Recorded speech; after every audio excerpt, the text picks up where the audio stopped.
attention.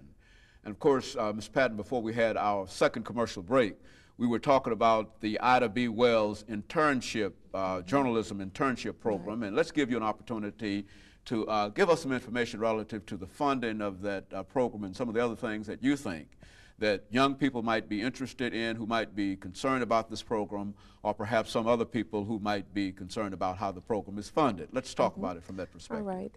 The program is funded this year by Tennessee State University, the Tennessean newspaper, the Tennessee Board of Regents. In past years, funding has come from Dow Jones. In fact, this program was based on a model by Dow Jones. And that was in the very beginning. That was our first funder.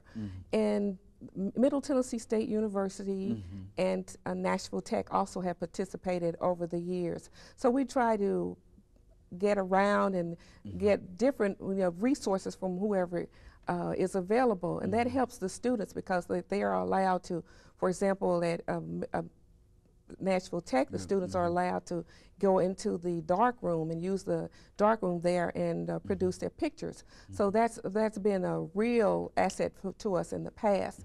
The internship provides a room and board for students, and also their textbooks are paid for, and then the instruction as well. So all of these things are important, and we are able to use the funds we get to take care of those things. There are many activities that are involved as well. We take them on field trips. For example, they get to go to the Tennessean newsroom and see a news meeting in progress, so they see what that's like, have that feel of how stories actually are decided as to who's going to write them and what you're actually looking for, or how important is a story.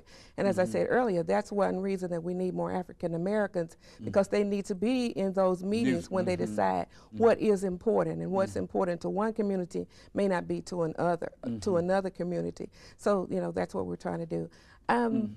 The internship is an opportunity for the students, as I say, to learn all that they can about good writing and apply that.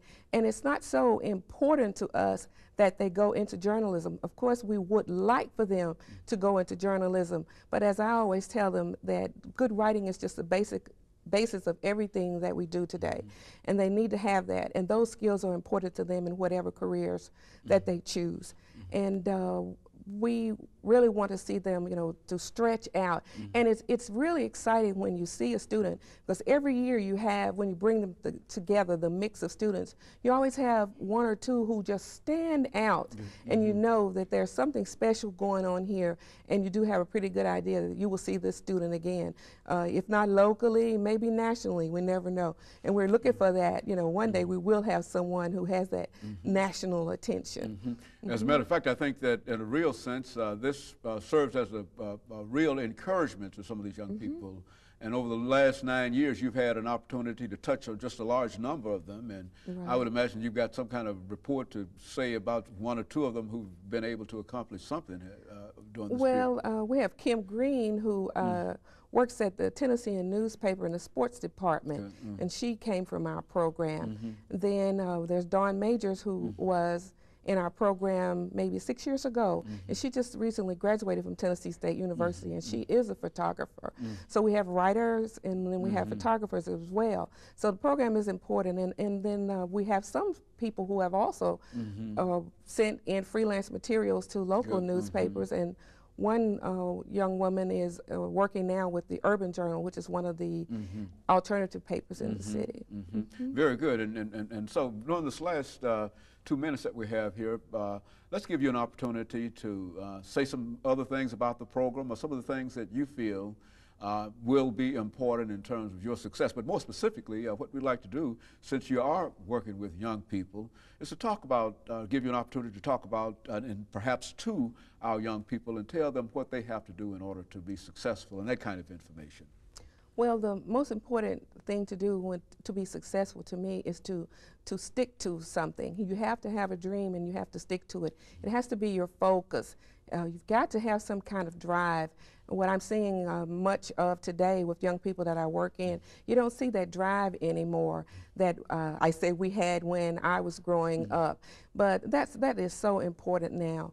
And I would encourage them to take advantage of any opportunities they see out there that are available. Tennessee State University every summer opens its doors to students all across the city, the state, the nation for programs. And whether you want to be involved in journalism or engineering or math or whatever, there is a program there for you, one with your name on it. And the more experiences you have, the more well-rounded you are, and the better idea you have of what the world has to offer. And then, like, when your day comes, when you're ready, then you know exactly what it is that you want to be, and then you can just let your light shine. And so there's always a possibility, no matter what a person's situation might be at this particular point, there's always a possibility, and there are always programs that you're saying that are offered so that they might be able to improve themselves.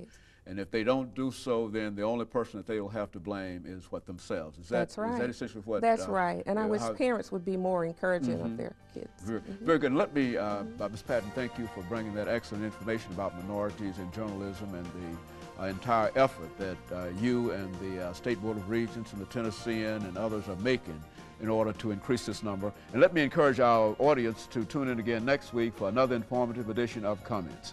Thank you and good morning.